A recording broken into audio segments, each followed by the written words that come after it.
April 2026 मध्ये राज्यसभा सदस्यांचा कार्यकाळ संपत असल्यामुळे 16 मार्चला राज्यसभेसाठी निवडणुका होणार आहेत.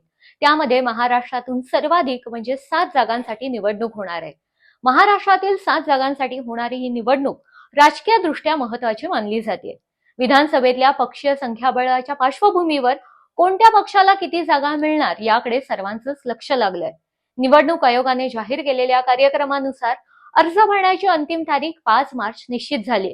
त्यानंतर 6 मार्चला अर्जाची छाननी केली जाणार आहे. उमेदवारांना माघार घेण्यासाठी 9 मार्च पर्यंत मुदत देण्यात आली आहे. मतदानाची प्रक्रिया 16 मार्चला सकाळी 9 ते संध्याकाळी 4 वाजेपर्यंत पार पडणार आहे. त्याच दिवशी संध्याकाळी 5 वाजल्यापासून मतमोजणी सुरू होणार आहे. यानंतर निकाल जाहीर केले जातील. आता जे खासदार रिटायर होणार आहेत त्यांची नावं आपण बघूयात. यात भारतीय जनता पक्षाचे भागवत कराड आणि धैर्यशील मोहन पाटील, काँग्रेसच्या रजनी अशोकराव पाटील, एनसीपी कडून शरद पवार आणि डॉक्टर फौजिया तहसीन अहमद खान, शिवसेना उभाठाकडून प्रियंका चतुर्वेदी आणि आरपीआयचे केंद्रीय मंत्री रामदास आठवले यांची नावं आहेत.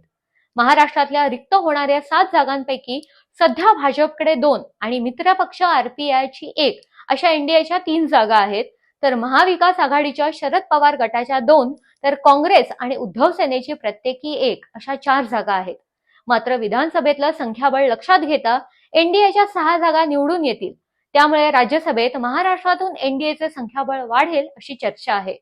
विधानसभा आणि संसदेतलं सध्याचं पक्षीय संख्याबळ पाहता या निवडणुकीत महाविकास आघाडीला मोठा तोटा होणार हे स्पष्ट दिसतंय. आता फक्त एका जागेवर त्यांना आपला उमेदवार निवडून आणता येईल.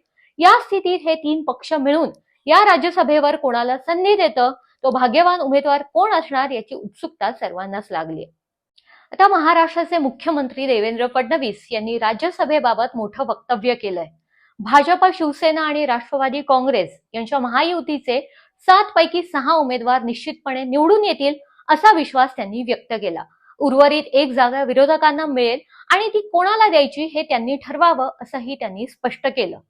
आता या 7 रिक्त झालेल्या पदांवर कोण कोण दावा करू शकेल ते आपण बघूयात. यात पहिलं नाव आहे शरद पवार यांचं. राज्यसभा निवडणुकीसाठी महाविकास आघाडीकडून शरद पवार यांच्या नावाची चर्चा होतीये. पवार यांना काँग्रेस आणि उद्धव सेनेचा पाठिंबा मिळू शकतो. मात्र वाढलेलं वय आणि प्रकृती लक्षात घेत पवार राज्यसभेवर जातील का हा प्रश्नच आहे.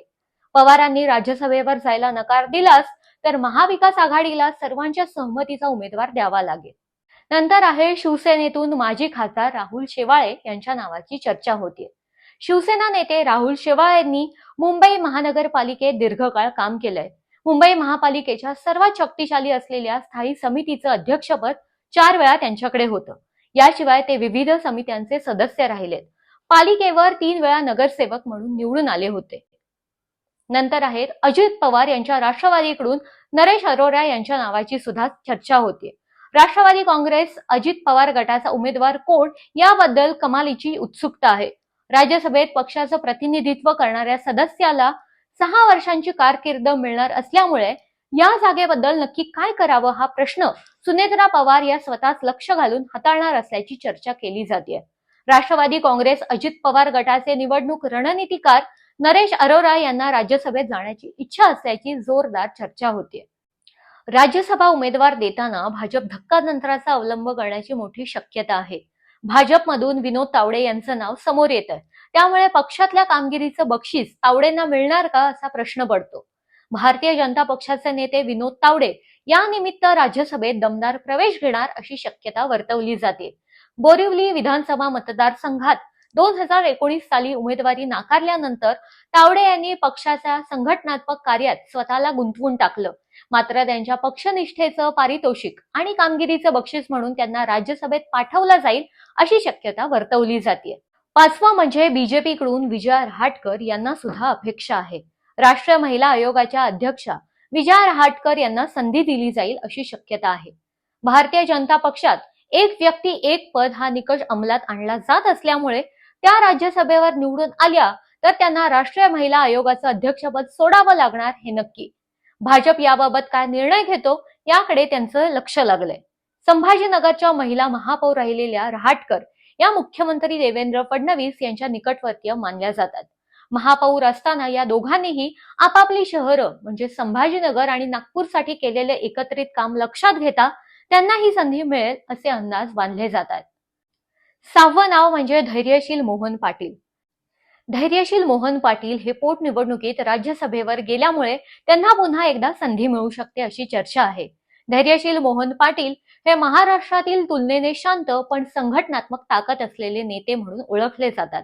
स्थानिक पातळीवरून राजकारणाची सुरुवात करत त्यांनी जिल्हा आणि विभागीय पातळीवर पक्ष संघटना मजबूत करण्याचं काम केलं. पक्षनिष्ठा, संयमशैली आणि पडद्यामागे काम करण्याची क्षमता यामुळे त्यांना राज्यसभेवर पाठवण्यात आलं होतं. ते राज्यसभेत गेल्यानंतर त्यांनी केवळ पक्षीय राजकारण न करता विकासात्मक मुद्द्यांवर लक्ष केंद्रित केलं. रायगड हा औद्योगिक आणि पर्यटन दृष्ट्या महत्वाचा जिल्हा. धैर्यशील पाटील हे फक्त संसदेपुरतं मर्यादित नसून त्यांची प्रतिमा ग्राउंड लेव्हलवर उपलब्ध असणारा नेता अशी तयार झाली. रायगड हा राजकीय दृष्ट्या संवेदनशील जिल्हा असल्यामुळे अशा परिस्थितीत दिल्लीपर्यंत थेट पोहोचेल असा प्रतिनिधी इथे असणं महत्वाचं आहे. त्यामुळे रायगड सारख्या महत्वाच्या जिल्ह्यातील प्रतिनिधित्व टिकवण्यासाठी त्यांना पुन्हा एकदा संधी मिळू शकते अशी चर्चा आहे. 7वं म्हणजे केंद्रात मंत्री असल्यामुळे भाजपच्या कोट्यातून रामदास आठवले यांना पुन्हा एकदा संधी दिली जाऊ शकते. रामदास आठवले आता केंद्रीय मंत्री आहेत. त्यांना काहीही करून महायुतीत राज्यसभेची सीट पाहिजे.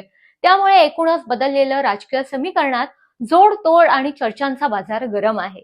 तुमचं यावर काय मत आहे मला कमेंट्स करून नक्की सांगा आणि अशाच घडामोडी जाणून घेण्यासाठी माझ्या चॅनलला सबस्क्राईब करा.